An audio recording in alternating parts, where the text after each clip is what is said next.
কক্সবাজারের রেনেসা হোটেলের বারে কথা কাটাকাটির জেরে দুই যুবকের মৃত্যু হয়েছে। গতরাতে ঘটনাস্থলেই মারা যান রাশেদ নামের এক যুবক। পরে আহত অবস্থায় হাসপাতালে মৃত্যু হয় সালমান নামে আরও এক যুবকের। এই ঘটনায় জড়িতদের ধরতে পুলিশের অভিযান চলছে।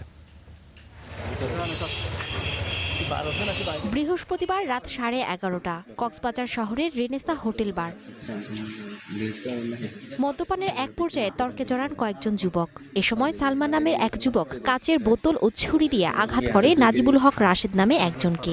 ঘটনাস্থলেই মৃত্যুর কোলে ঢলে পড়েন তিনি।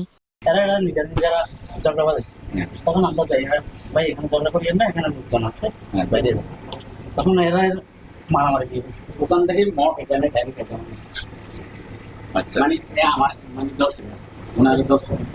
ঘটনার পরপরই অভিযুক্ত সালমানকে রাশেদের সঙ্গে থাকা লোকজন মারধর করে। পরে তাকে পুলিশ আটক করে কক্সবাজার সদর হাসপাতালে ভর্তি করে। অবস্থার অবনতি হলে পাঠানো হয় চট্টগ্রাম মেডিকেলে। সেখানে মৃত্যু হয় সালমানের।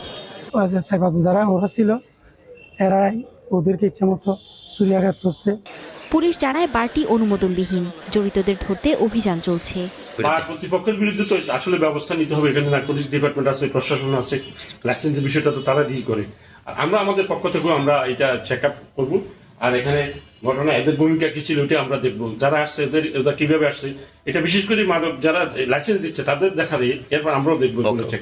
নিহত রাশেদ কক্সবাজার শহরের নুনিয়ারছড়া এবং সালমান বিজিবি ক্যাম্প এলাকার বাসিন্দা।